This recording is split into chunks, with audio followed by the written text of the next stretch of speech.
continuer la série d'études sur la grâce ou la loi et tous ces mensonges qui ont souvent été répétés et qui sont devenus vérité. Alors, sur le site et sur YouTube, on a mis un titre « Les mensonges chrétiens devenus vérité ». Bon, quand on dit chrétien, il faut nuancer. C'est des choses qui se sont dites et qui se disent encore dans le christianisme. C'est pour ça que tous les chrétiens disent ces choses. Mais on va aussi faire une étude parallèle à celle-ci. On va aussi parler des mensonges juifs, entre parenthèses, qui sont aussi devenus des vérités. Ça veut dire que c'est des choses qu'on raconte, on les répète tellement souvent, qui sont fausses et qui deviennent des vérités. Donc le prochain cours, ce sera, comme ça il n'y aura pas de jaloux, on va essayer de faire un équilibre entre les deux. On parlera de ce fameux Yeshua ou Yeshua, ce fameux Jésus qui était le fils d'une prostituée. Donc le prochain cours sera sur ce sujet et on verra de qui il s'agissait et on verra que c'est un mensonge souvent répété qui est devenu vérité. Donc on revient pour aujourd'hui au cours d'aujourd'hui et on va continuer donc sur Jésus ou Yeshua n'a pas aboli la loi.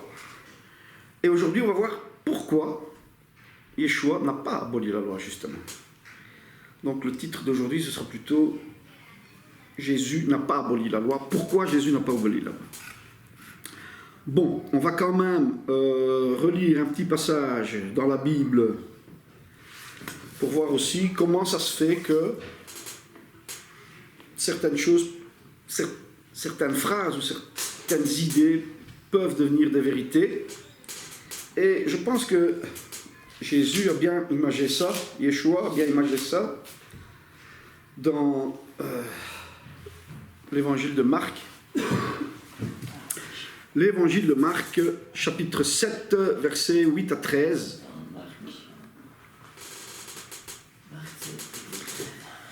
Donc, si on lit à partir du verset 1, chapitre 7, verset 1, on comprend mieux le contexte. Il s'agit du lavage des mains. Oui.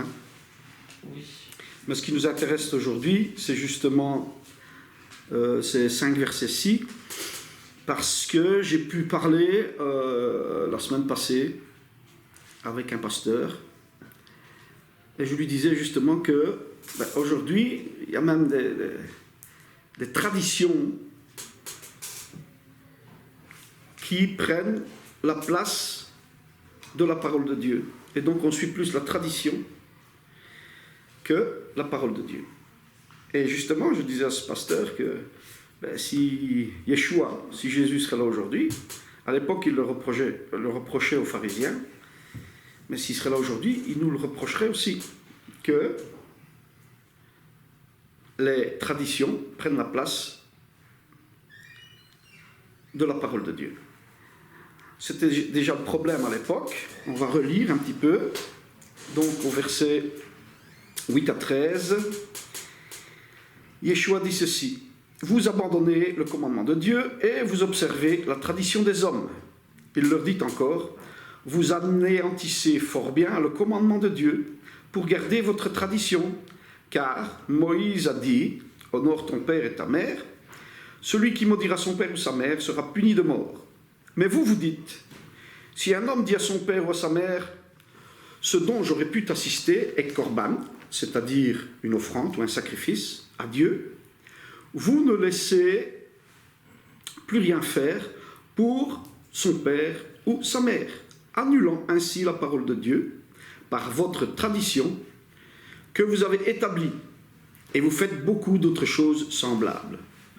Donc on voit déjà qu'à l'époque de Yeshua, la tradition, ici il s'agit de la loi orale, qui est devenue le Talmud plus tard, eh bien, prenaient et annulaient la parole de Dieu. Aujourd'hui, le Talmud, la loi orale existe encore, mais il y a aussi un Talmud chrétien qui s'est formé, la tradition chrétienne qui s'est formée durant ces 2000 ans. Et aujourd'hui aussi, on peut dire que les traditions chrétiennes annulent la parole de Dieu.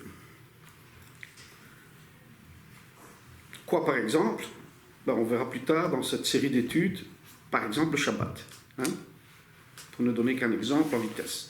Alors, on va continuer. Et on va revenir un peu sur l'étude de la fois passée. Je ne fais plus de longue introduction parce qu'on perd beaucoup de temps. Donc, la fois passée, on a parlé de Matthieu 5, 17 à 19. Et on voit que Yeshua dit je ne suis pas venu abolir la loi, mais accomplir. Mais il y a aussi cette fameuse phrase que Yeshua a dit lorsqu'il était sur la croix, tout est accompli. Du coup, il y en a qui enseignent, voilà, sur la croix, Yeshua a dit tout est accompli. Donc, la Torah devait être valable jusqu'à la mort de Yeshua, du Messie, puisque à partir de ce moment-là, tout était accompli. Et donc, c'est plus la peine d'observer la Torah. C'est pas ce que Yeshua a enseigné. On va voir si Yeshua, dans Matthieu, il parle du futur. Et petit à petit, on va bien voir que la vérité, c'est pas celle-là. Donc, Matthieu 5, 17 à 19. On va relire. Comme ça, on va bien pouvoir se rendre compte. Matthieu 5, 17 à 19. Attends. Allez, dépêche-toi, Sacha.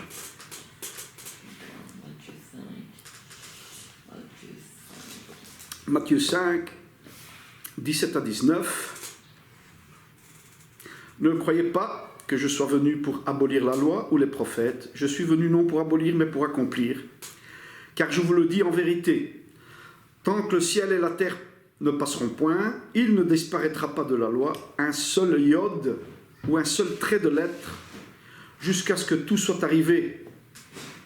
Celui donc qui supprimera, ça parle bien du futur, l'un de ses plus petits commandements, et qui enseignera aux hommes à faire de même, sera appelé le plus petit dans le royaume des cieux. Donc, on parle ici d'un passage biblique qui dit que tant que le ciel et la terre ne passeront point, eh bien la Torah, elle ne passera pas. On a dans la Nouvelle Alliance un autre passage justement qui nous parle de ce moment précis où le ciel et la terre passeront. Bon, qu'est-ce que ça veut dire exactement? On verra plus tard dans une autre étude. Mais on va prendre pour le moment Pierre, 2 Pierre 3,10. 2 Pierre 3,10 parle justement et précise bien de ce moment. Donc, seconde épître de Pierre, Apocalypse, je suis trop loin. Où est-ce qu'il est Pierre? Il est tout près de Jacques. Pierre, enfin, 1 Pierre, seconde épître de Pierre. Ah ben oui, c'est vrai, il n'y a que 3. Voilà. Donc, seconde épître de Pierre, chapitre 3, verset 10. Et on va lire aussi le verset 13. Donc, le jour du Seigneur viendra, comme un voleur dans la nuit. En ce jour, les cieux passeront avec fracas et les éléments embrasés se dissoudront. Et la terre, avec les œuvres qu'elle renferme, sera consumée. Donc Pierre précise que c'est le jour où le Seigneur revient que le ciel et la terre passeront. Et il précise un autre passage biblique au verset 13. Mais nous attendons, selon sa promesse, de nouveaux cieux et une nouvelle terre où la justice habitera. Donc on voit ici, d'après Pierre, que le ciel et la terre passeront le jour du Seigneur. Quand le jour du Seigneur sera là, alors eh bien, les cieux et la terre passeront aussi. Et il parle d'un nouveau cieux, nouvelle terre. Pierre, il a été trouvé ça où? C'est vrai ça. Hein? Il a trouvé ça où? Ben, il l'a trouvé dans la Torah, dans le Tanakh plutôt, dans le prophète Ésaïe, au dernier chapitre du prophète Ésaïe, chapitre 66, verset 22, nous voyons justement que on parle ici de nouveaux cieux et nouvelle terre. Ce sont les temps messianiques. On continue. Ésaïe 66, 22. Car comme les nouveaux cieux et la nouvelle terre que je vais créer subsisteront devant moi, dit l'Éternel, ainsi subsisteront votre postérité et votre nom. Il parle des Juifs. À chaque nouvelle lune et à chaque Shabbat, toute chair viendra se prosterner devant moi, dit l'Éternel. Alors ça, c'est un verset qui est un petit peu clair. Voilà, on va créer un nouveau cieux, nouvelle terre. Et chaque Shabbat et chaque nouvelle lune, vous viendrez vous prosterner devant moi. Donc déjà, on voit, ça confirme qu'il s'agit bien du futur dans Matthieu 17, et pas seulement jusqu'à la croix. Tout sera accompli le jour du Seigneur. Le jour du Seigneur, c'est le jour du retour du Mashiach. Et ici, on parle de nouveaux cieux, nouvelle terre, et de l'observance du Shabbat et de la nouvelle lune. Donc, c'est un verset qui confirme que la Torah, c'est pour toujours, et que le Shabbat et la nouvelle lune ne seront pas abolis, même dans nouveaux cieux, nouvelle terre. Et donc, ça me fait penser à un autre verset qui dit que ce n'était que l'ombre des choses à venir. On aura une étude là-dessus, on verra que ce n'est pas vrai, ce verset-là n'a pas été bien traduit. Donc on verra pourquoi. Voilà, donc on peut déjà se rendre compte que annuler la Torah, c'était pas jusqu'à... Oui, observer la Torah, c'était pas jusqu'à la crucifixion du Messie, mais que c'est bien jusqu'au retour du Messie. D'ailleurs, j'ai entendu une fois une émission, Josie Eisenberg, qui disait que quand le Messie sera là, on pourra manger du porc. Mais il a quand même dit, j'en mangerai quand même pas.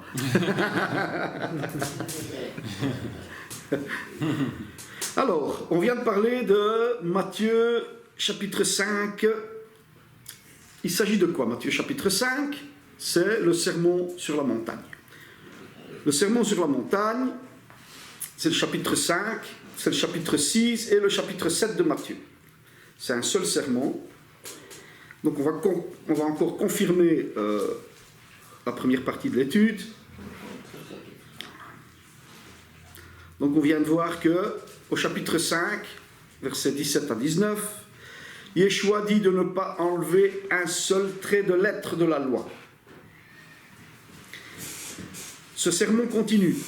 C'est bien pour montrer que le contexte de ce sermon de Yeshua sur la montagne. Hein? Et ce sermon continue jusqu'au chapitre 7, jusqu'à la fin du chapitre 7. Et au chapitre 7, versets 21 à 23, qu'est-ce qu'on peut lire? On peut lire ceci. Matthieu, chapitre 7, versets 21 à 23.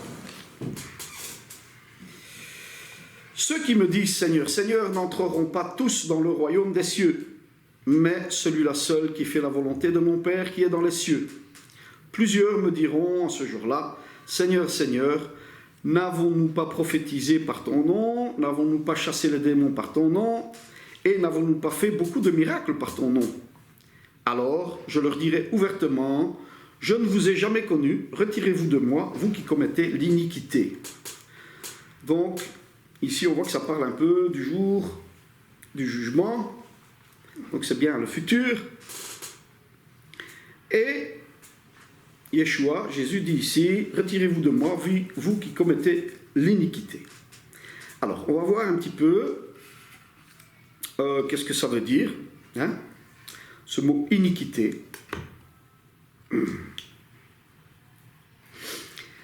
Vous voilà, dans la Bible online, nous avons un bon dictionnaire qui s'appelle le dictionnaire Strong, et nous pouvons donc vérifier mot par mot ce que signifient tous les mots, que ce soit en hébreu ou en grec, sont traduits.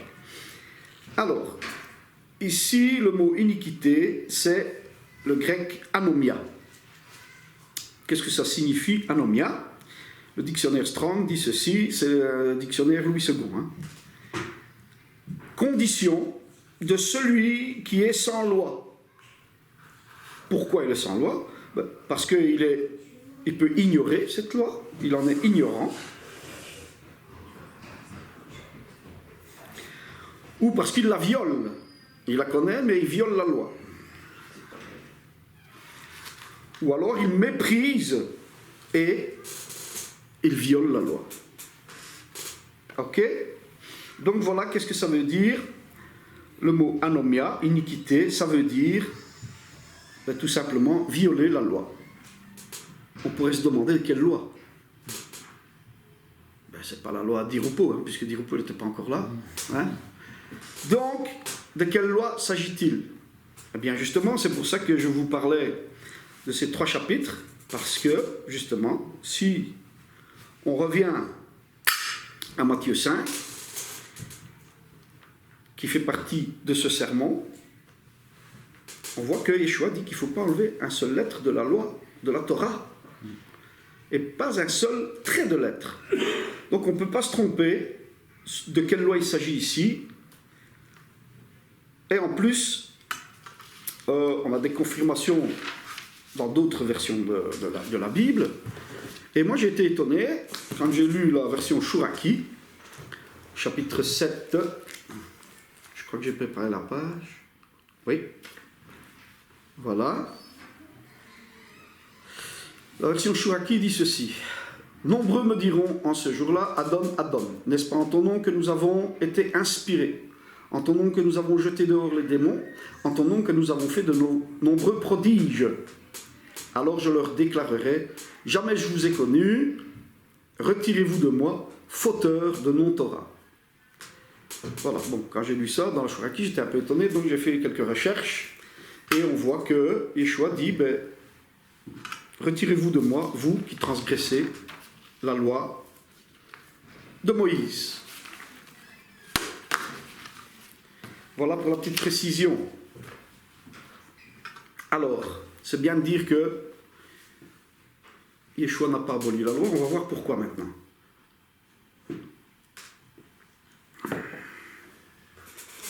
Nous allons lire Jean, chapitre 17, 6 à 8, l'évangile de Jean, chapitre 17, 6 à 8, 17, 6 à 8.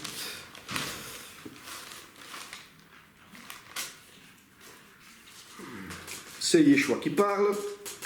J'ai fait connaître ton nom aux hommes que tu m'as donnés du milieu du monde. Ils étaient à toi et tu me les as donnés. Et ils ont gardé ta parole. Maintenant, ils ont connu que tout ce que tu m'as donné vient de toi.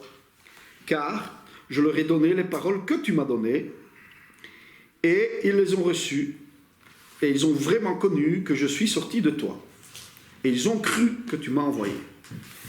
Donc Yeshua dit qu'il a reçu les paroles de la part de son Père et il nous les a transmises. C'est quoi cette parole? C'est la Bible et c'est la Torah aussi. Si nous lisons Jean, chapitre 8, verset 28, c'est encore plus précis. Jean 8, 28 dit ceci. Yeshua leur dit donc, quand vous aurez élevé le Fils de l'homme, alors vous connaîtrez que je suis, et que je ne fais rien de moi-même, mais que je parle selon ce que mon Père m'a enseigné. Donc, Yeshua répète ce que son Père a enseigné. Rappelez-vous le début de l'étude. Le but de cette étude, ce n'est pas de faire du lachon hara sur ces mensonges qui sont devenus vérité. Le but de cette étude, c'est de justement dénoncer ces vérités afin qu'on puisse les éliminer et adopter la vérité. Hein?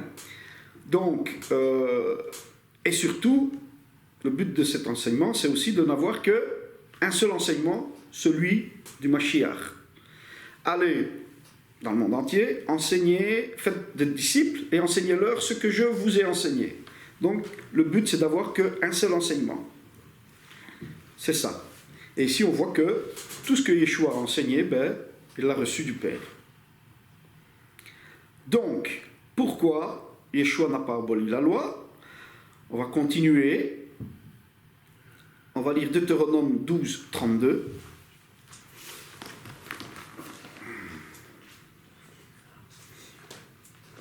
Deutéronome 12, verset 32. Dans certaines versions, ce sera Deutéronome 13, verset 1.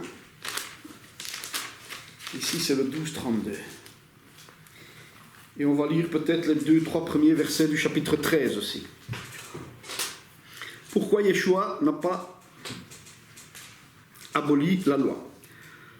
Voici ce que dit l'Éternel: vous observerez et vous mettrez en pratique toutes les choses que je vous ordonne. Vous n'y ajouterez rien et vous n'en retrancherez rien. Donc, ce discours ressemble fortement à celui de Matthieu 5, qui dit: vous n'enlèverez rien, pas un seul trait de lettre de la loi. Chapitre 13, verset 1. S'il s'élève au milieu de toi un prophète ou un songeur qui t'annonce un signe ou un prodige, et qu'il ait accomplissement de signe ou du prodige dont il t'a parlé en disant: allons après d'autres dieux, etc., etc. Qu'est-ce que ça veut dire? Il y a un homme qui se présente comme un prophète et qui dit: tu vois, moi je sais faire des miracles, je vais faire des miracles, mais on peut adorer d'autres dieux que l'Éternel. Eh bien, d'après la Torah, ce faux prophète sera mis à mort. Donc voilà pourquoi Yeshua n'a pas aboli la loi. On le voit ici que l'Éternel dit qu'il ne faut rien supprimer, et Yeshua dit qu'il a été enseigné par son Père, et il répète ce que son Père dit, tout simplement. Alors, on va continuer avec un prophète qui s'appelle Daniel.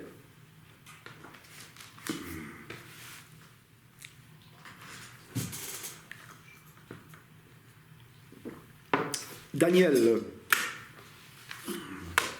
est le prophète qui annonce avec une très grande précision la venue du Messie, la première venue. Pour ça, il y a un bon livre qui a été écrit par un juif, Roger Liebi. Très bon livre, très précis. Je vous conseille de le lire.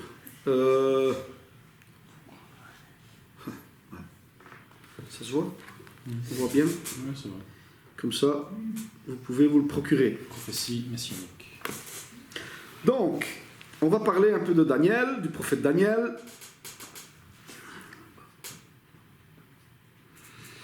Et nous allons prendre Daniel chapitre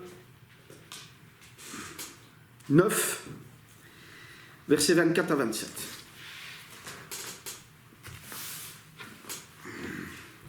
J'ai plusieurs Bibles parce que C'est toutes des traductions différentes. c'est toutes des traductions différentes. Ouais. Donc Daniel, il est ici. Daniel 9, j'ai dit Bien. 24 à 27.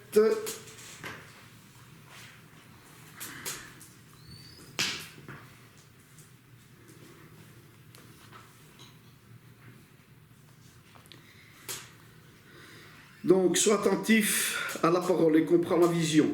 70 mains ont été fixées sur ton peuple et sur la ville sainte, pour faire cesser les transgressions et mettre fin au péché, pour expier l'iniquité et amener la justice éternelle, pour sceller la vision et le prophète, et pour oindre le Saint des Saints. Ça parle de la reconstruction de Jérusalem, ça. Donc, sache-le, donc et comprend, depuis le moment où la parole a été annoncée que Jérusalem sera rebâtie, jusqu'à celui où un chef sera oint, il y a 7 semaines. Dans 62 semaines, les places et les fossés seront rétablis, mais en des temps fâcheux. Après les 62 semaines, un oint sera retranché et il n'aura pas de successeur. Le peuple d'un chef qui viendra détruira la ville, donc Jérusalem, et le sanctuaire. Et sa fin arrivera par une inondation. Il est arrêté que les dévastations dureront jusqu'au terme de la guerre. Donc on voit ici la destruction de Jérusalem comme une inondation, mais c'était l'armée romaine. Hein. Donc, on voit bien que Daniel est un des prophètes le plus précis de la Bible, surtout en ce qui concerne la venue du Messie. Et justement, il y a des gens qui voulaient enlever le livre de Daniel de la Bible parce qu'on dit que Daniel, il dit dans son livre que le Messie vient à tel moment, et c'est pas vrai, il n'est pas venu. Ben oui, il est venu. Hein? On ne l'a pas reconnu, mais il est venu. Donc, prophète très précis. Bon, alors, on va continuer dans le livre de Daniel. 2 chapitres plus tôt, Daniel nous parle encore une fois du Messie. Chapitre 7, versets 13 et 14. Chapitre 7, versets 13 et 14. Je regardais pendant mes visions nocturnes, et voici, sur les nuées des cieux, arriva quelqu'un de semblable à un fils de l'homme. Il s'avança vers l'ancien des jours, et on le fit approcher de lui. On lui donna la domination, la gloire et le règne, et tous les peuples, les nations et les hommes de toute langue le serviront. Sa domination est une domination éternelle qui ne passera point, et son règne sera à jamais détruit. Donc, toutes ces prophéties ont bien sûr été données par l'Esprit Saint, par Dieu, directement à Daniel, qui parle très bien du Messie. On va lire un autre passage maintenant. Toujours dans le chapitre 7, au verset 25, 26 et 27. On va lire un passage et on comprendra beaucoup de choses. Alors, ici, Daniel parle de 4 rois. Et ensuite, au verset 24, il parle du dernier roi. Un autre s'élèvera après eux. Donc ça, c'est le dernier roi qui s'élève après les 3 premiers. Un autre s'élèvera après eux. Il sera différent des premiers. Et il abaissera 3 rois. Il prononcera des paroles contre le Très-Haut. Il opprimera les saints du Très-Haut. Et il espérera changer les temps et la loi. Et les saints seront livrés entre ses mains pendant un temps, des temps et la moitié d'un temps. Puis viendra le jugement, et on lui ôtera la domination qui sera détruite et anéantie à jamais. Le règne, la domination et la grandeur de tous les royaumes qui sont sous les cieux seront donnés au peuple des saints du Très-Haut. Donc, qu'est-ce qu'on voit ici? On voit d'abord que l'Éternel donne une vision très claire à Daniel pour annoncer la venue du Messie. Et ici, on voit que l'Éternel donne encore une autre vision très claire de quelqu'un qui est contre l'Éternel. Il prononcera des paroles contre le Très-Haut, contre Dieu, et il espérera changer les temps et la loi. Donc nous voyons ici que c'est un homme impie qui vient pour changer les temps et la loi. C'est quelqu'un de très mauvais, puisqu'on voit qu'il fait du mal aux saints. Ce n'est pas le Messie qui vient pour faire abolir la loi. Au contraire, c'est l'anti-Messie. Donc, on voit ici que c'est le travail de l'anti-Messie de faire abolir les temps et la loi. Alors, les temps, ici, Bon, dans cette version, c'est un peu... Les temps, c'est quoi, hein? Bon, ben, les temps, justement, c'est le calendrier. D'ailleurs, je vais le lire dans cette version en français courant. Daniel 7.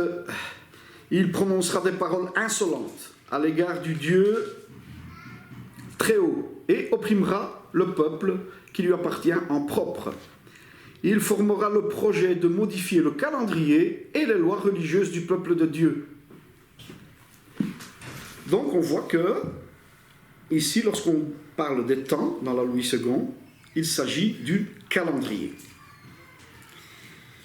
Et le calendrier, c'est quoi? Le calendrier, dans la Bible,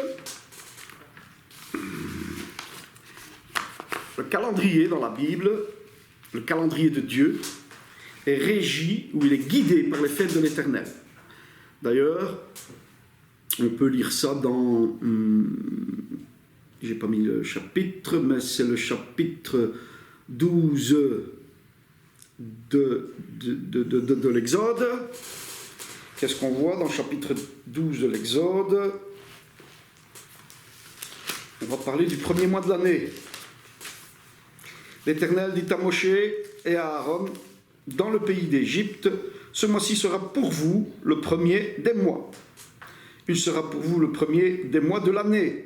Donc, ça parle bien du calendrier. Et ensuite, qu'est-ce qu'il dit l'Éternel? Eh bien, le 14e jour de ce mois-là, ben, vous ferez la fête de Pessah. Et donc, finalement, le calendrier biblique, le calendrier de Dieu, il est régi, il est guidé par toutes les fêtes de l'Éternel que Dieu a données à son peuple. Donc c'est ça les temps. On fera une étude spécifique sur le Shabbat et on verra que lorsque Dieu a placé les luminaires, c'était justement pour mettre des temps et pour préparer les Moadim. Les Moadim, ce sont les jours de fête. On aura une étude là-dessus. Donc si on lit dans la Zadokan, qui est la version hébraïque, ou juifs, disons,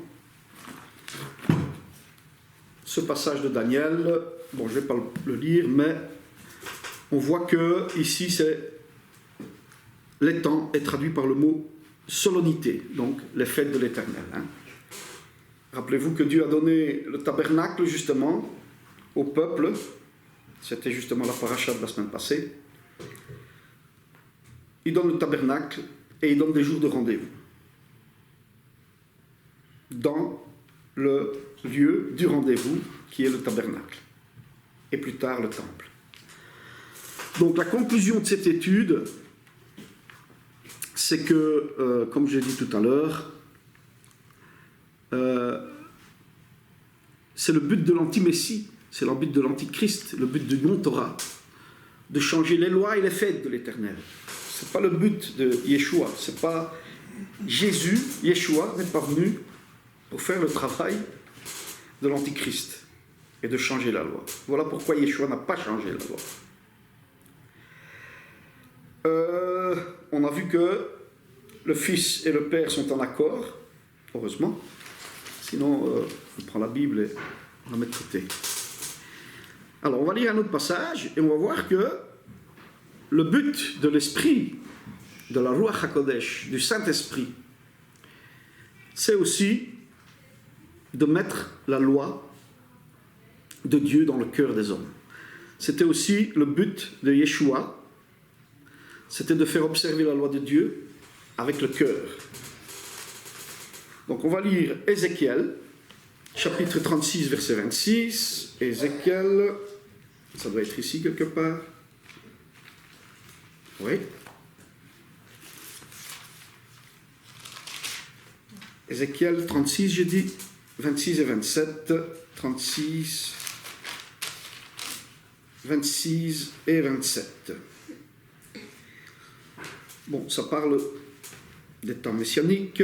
Je vous donnerai un cœur nouveau et je mettrai en vous un esprit nouveau.